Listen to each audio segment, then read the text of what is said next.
As NASCAR storms through the Lone Star State, a burnt orange alum earns some green. And spring football is back in the air. And the Texas Longhorns got dusted up on the diamond against the Oklahoma Sooners. All this and more on College Press Box.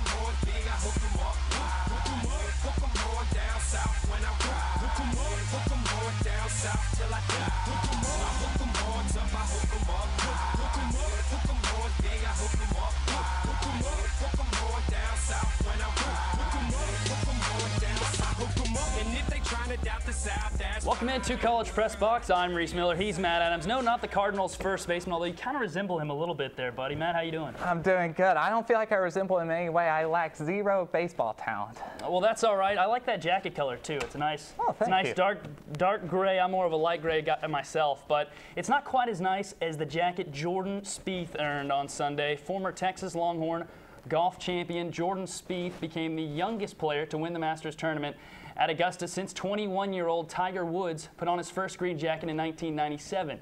Spieth took his clubs to the field, becoming the first player since 1976 to lead the event from wire to wire. His 18 under score tied the Masters record, and he is the only player to reach 19 under par in Masters history. Now, Matt, Spieth finished first, second, and second in his 3 tournaments prior to Augusta, but what allowed him in his game to be so dominant from start to finish Thursday to Sunday? Yeah, well, I know a lot of people have criticized him for not having maybe the drive and power as other players have seen in this tournament, obviously Tiger Woods. But when you look at Jordan Spieth's game, he did such a great job in the short game. He was very clutch. Most people are going to think of that tough shot he made out of, over the bunker on 18 to get himself back after a couple of missed shots, but he kept it up going into Saturday and Sunday. He had a 3-putt, on number 4. He didn't quite have the chance there. He struggled there, but he bounced back with 4 birdies on out of 9 of his holes. And then going into Sunday, he has similar situation. Has struggled on hole 7, but birdied on 8. Struggled on 12. Almost had an eagle on 13, and that helped set him up for going into clinching the win. Well, Spieth has openly said since the age of 14 that his goal and his dream is to win the Masters tournament, finally achieving that. Really after a tough loss last year in the Masters tournament at Augusta. So what does this mean career-wise for the young Jordan Spieth? Well, this definitely sets him up for huge things in the future. Like you said, he really struggled last year in the tournament, and he didn't seem to really feel comfortable. This year, he learned from his experiences, and he built upon some of those things he struggled with in the tournament. I believe that this win for him is not only going to set him up for future Masters tournaments, but also going into the remainder of the PGA Tour coming up. Well, certainly, and right now Spieth ranking 2nd in the world golf rankings as of last week behind number 1 Rory McIlroy. So the question is, Matt, how good can Jordan Spieth be? I think for him, he could fill that void that people have been searching for with Tiger Woods' absence the last several years.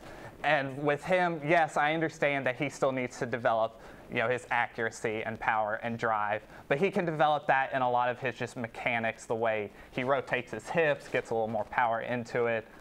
He can keep working even on his putting game that worked out so well for him. That 3 feet to 7 range, he can still find ways to improve and really get himself up to an elite level.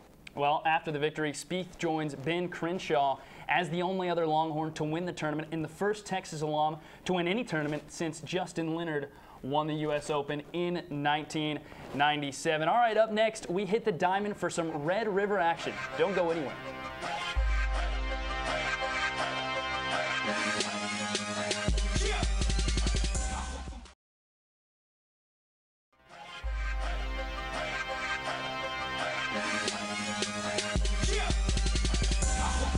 Welcome back to your home for everything Texas sports. After dropping another extra inning game, this time against the rival Oklahoma Sooners, in a 12-inning affair on Friday, Texas lost 3-2. The Longhorns went back after another victory on Saturday at the Dish.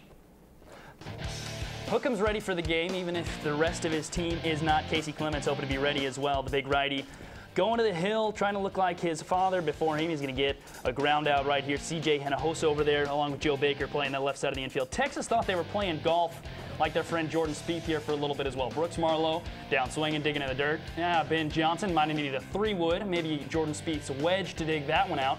Clemens back to the hill, and he is dealing, well, at least to this point. There's a line drive double deep in the right center field gap. Zane Gerwitz going to have to go get it, get a little jog in, and wing it back on in. Oklahoma is going to get on the board first in this one, but still early. Texas still in it. They've struggled as of late, but trying to get back after it. Here's another line shot. Texas gets some help out from Brooks Marlowe. He turns the 4-3 double play. Now it's CJ Hinojosa, the junior third baseman and shortstop, getting it done with the infield knock RBI. This is driven deep. Giving him a scare to the track. Gerwitz turning around, but he reins that one on in. That's easy. On into Joe Baker. Now it's going to be a final ground out. CJ Hinojosa on to Trace Barrera. Texas goes on to win 4-1. Texas has now only won its second game in the last 9 on Saturday, but would slump back into the losing ways with another 3-2 defeat on Sunday. Texas managed 11 base knocks, but also stranded 10 runners. With Oklahoma up 3-1 after the 6th, Colin Shaw drove in Tres Barrera after smacking RBI double into the right center field gap. Pinch hitter Travis Jones would follow, but he would strand Shaw at the next at-bat, and the Longhorns could not mount a rally in the 9th inning. The Longhorns have now fallen to 6-6 in Big 12 play. Also this weekend, Texas softball took on number 5 Oklahoma in a 3-game series. The Longhorns took to the diamond in a doubleheader Friday, losing both games 8-0 and 3-1. Saturday was not any better for Texas as Oklahoma won 4-0 and swept the Longhorns at home. Softball drops to 27-12 for the season and a 3-3 in conference. The Longhorn men and women's track teams continued their outstanding outdoor season and defended their home turf with a sweep of the competition at the Texas Invitational. Moral Lake Atkinson brought home 3 events for the women, and Chris Irvin helped out with 2 victories for the men in the victory. Atkinson broke the Mike Myers 200-meter event record with a time of 22.7 seconds. While Spieth celebrated his win at Augusta, number 3 men's golf traveled to Santa Cruz to participate in the Western Intercollegiate over the weekend. Freshman Scotty Scheffler scored a 67 in the final round to lead Texas to their 5th win of the season and 4th in the last 5 tournaments. The team overall finished 2 over par and 14 strokes ahead of Oregon. The Longhorns will wrap up regular season play with the NCAA regional preview at the Rawls course in Lubbock Saturday, April 18th. While Jordan Spieth was dominating in Augusta, the Texas women's golf team was trying to replicate his performance at the Ping Invitational. The Longhorns finished tied for 7th in the event with a combined score of 9 over par. Senior Bertine Strauss led Texas shooting 71, good enough for a tie for first place. It was the veterans' first medal performance. In a one-day event on Saturday, Texas volleyball traveled to Houston to participate in the FAST tournament. The Longhorns defeated Texas State 2-1, University of Louisiana 2-0, and Rice 2-1 as Coach Elliott and the team finished the day 3-0. Texas will continue their spring season next Saturday at the Collegiate Showcase in Dallas.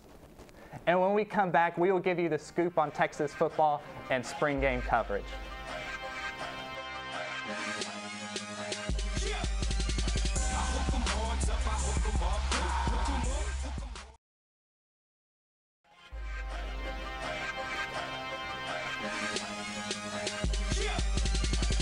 Thanks for keeping it tuned to College Press Box. We knew you wouldn't go anywhere, so Matt and I have not deserted you. And Matt, typically this time of the year means spring cleaning, finals preparation, lots of allergies. But this Saturday, it means the football team is back in DKR and all will be right with the world once again. Well, at least until one of the quarterbacks throws an interception. That being said, Matt, the Texas offense left a lot to be desired on the field last season. So looking ahead to this Saturday, we will see Tyrone Swoops, we will see Gerard Hurd. What does that Texas offense need to accomplish? Well, when you look at it, you need to accomplish almost every category. The quarterback situation is obviously an issue. The changing up the tempo, trying to speed it up, it'll be interesting to see how that works out. When you look at the receivers, again, still having to replace John Harris and Jackson Shipley from a year ago. Can guys like Marcus Johnson, Dorian Leonard, and Lorenzo Joe step up in ways to be a deep threat receiver? We've seen in spring ball Ja'Cory Warwick, filling in that role as a slot receiver, making some really good plays. So and realistically, all of them have, but let's see if they can finally put it on the field. Well, Matt, looking on the other side of the ball, 6 defensive starters gone from 1 year ago. So what can we be looking for besides a ton of new contributors and freshmen specifically? Yeah, the concern is obviously going to be how do you replace Malcolm Brown on the defensive line? And I feel like this is the year for Hassan Ridgeway to really break out. He broke out last year and had a very good year while Malcolm Brown was here, but can he step up and be that guy to anchor the line? We've seen in spring ball already linebacker Dalton Santos go down, so it'll be interesting to see how Tim Cole and Malik Jefferson, who has been seeing more time at that position, can he gain some more reps at that position and maybe go in with more playing time in the fall. Right. And that secondary is something to look out for as well. You've got Quandre Diggs, who moved on, Michael Thompson. Is there a guy in the secondary that maybe stands out? We know about the linebacker core. We know about the young defensive lineman. Is there a guy in the secondary you're looking for to maybe take that next step? Maybe a Bryson Eccles or a John Bonney? Yeah, I definitely think Bryce Eccles, John Bonney are right there. But I think Dylan Haynes, even though he played last year, I think he can take it to a whole nother level here. And I still feel like Antoine Davis at corner, he needs to also step it up. He got a pick in the Saturday scrimmage. Maybe, again, these guys, they're all gaining some momentum as they head into this game. Let's see if they can carry it, have a good performance, and hopefully summer ball turns out good for all of them. Well, and Texas injuries have plagued them as well. Dalton Santos has been out. Shroyd Evans with that torn knee as well. So you've had some injuries that have allowed those younger players to step in. So just in terms of the Texas fan base, we know they're a little quick to jump the gun. We've seen that from the recent hirings and firings on the 40 acres. So absolutely. What do Texas fans need to see out of Saturday to feel a little bit more comfortable, well, at least going into fall camp? Yeah. Well, definitely this is where the quarterback question comes into play. Tyrone Swoops has been said to have been passing better here. Didn't see quite as much of that on the highlights from Saturday's scrimmage. We'll have to wait and see. Gerard Hurd has picked up some more reps with the first team. He did throw an interception, however, but I don't think that's going to be as big a concern for Texas fans. If Hurd comes out and he shows any potential, fans are going to want him in there over Tyrone Swoops. And also, I think heading into next season, the running game is a must-have. Sure. We've lost Malcolm Brown. Jonathan Gray so far looks 100% from the Achilles. He looks stronger. He looks a lot faster and shown flashes of that speed Texas fans were already seeing in his sophomore season. Unfortunately, Gray can't do it alone. It's a short running back depth.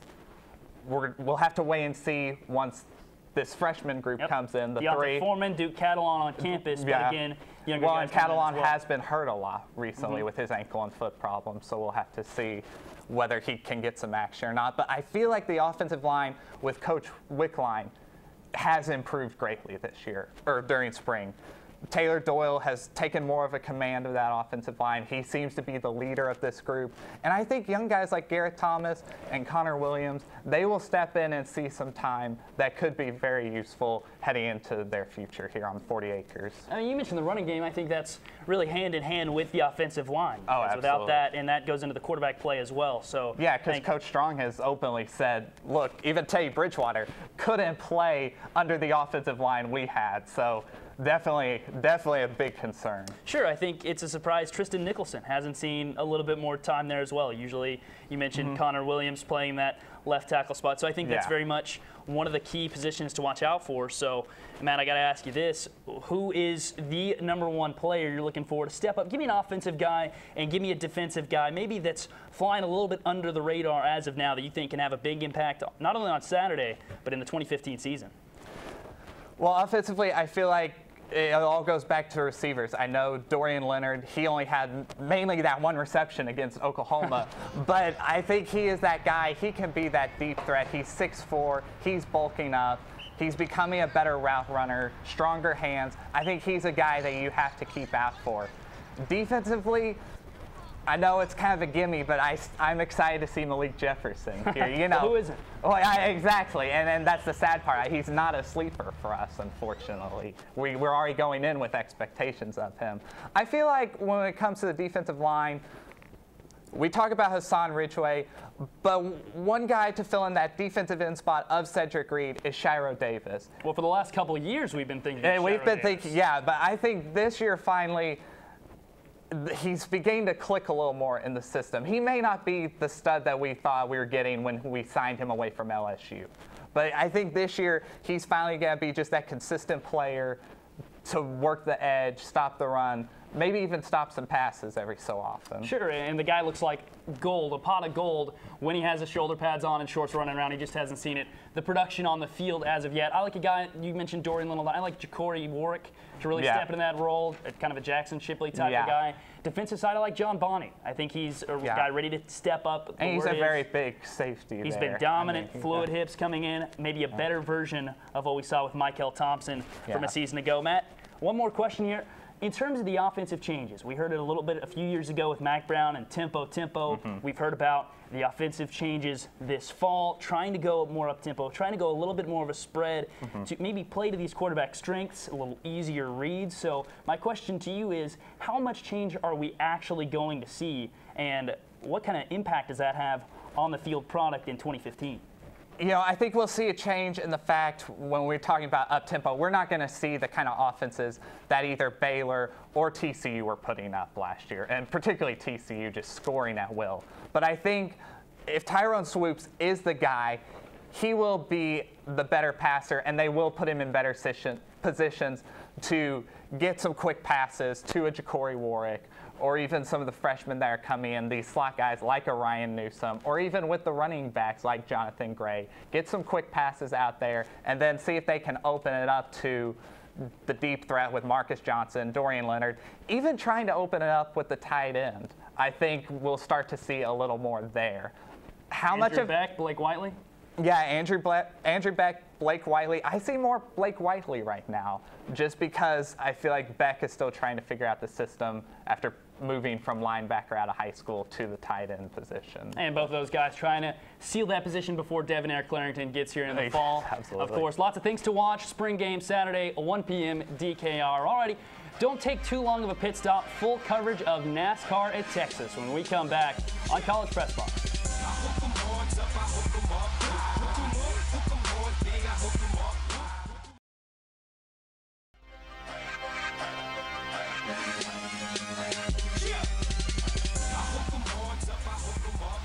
And thanks for sticking with us this week on College Press Box. Last weekend, NASCAR returned to Texas Motor Speedway.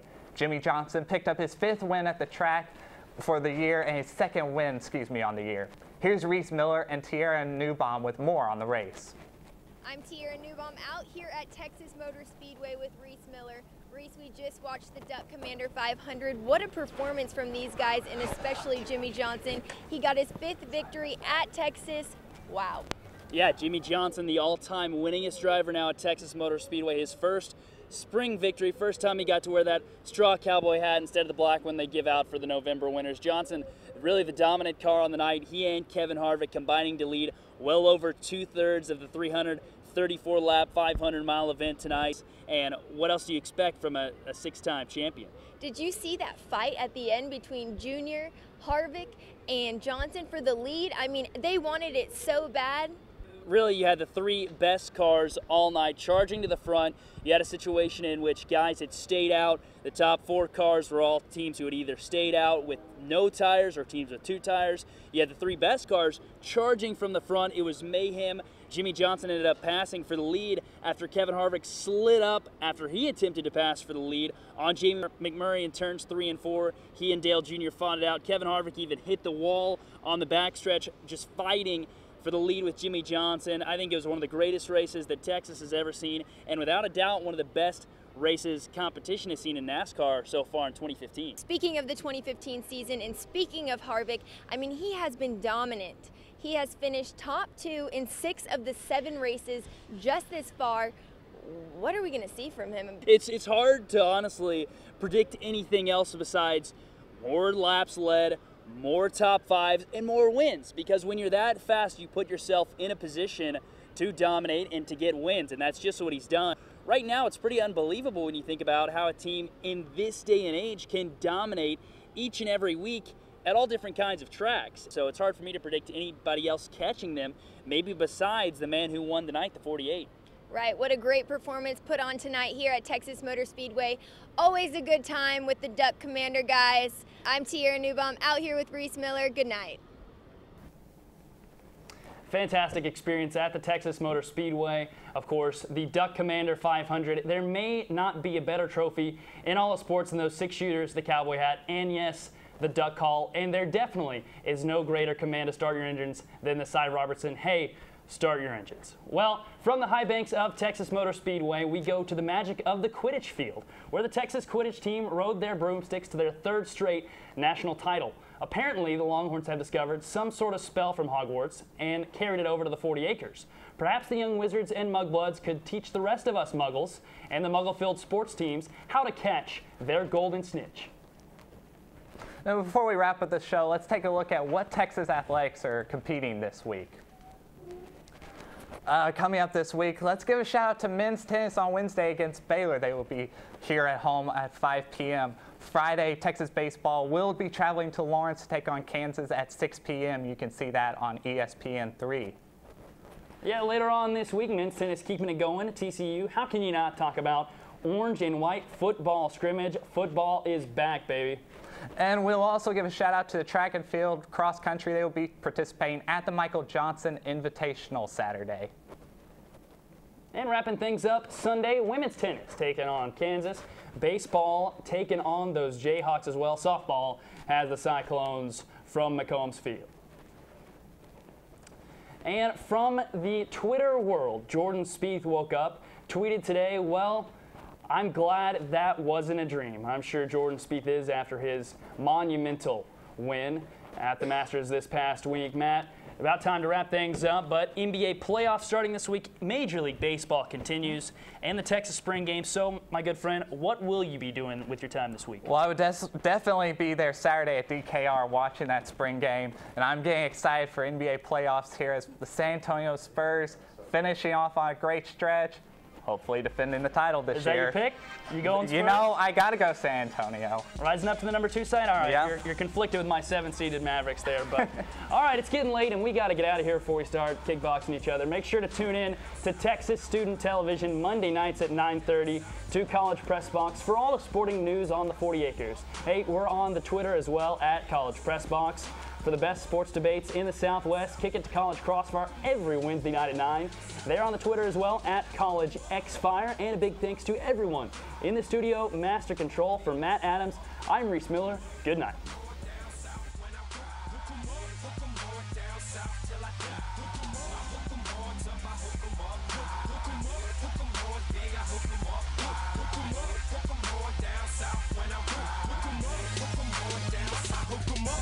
Trying to doubt the South, that's fine. We riding dirty at the same time, shine. For all the dope boys pushing on the grind.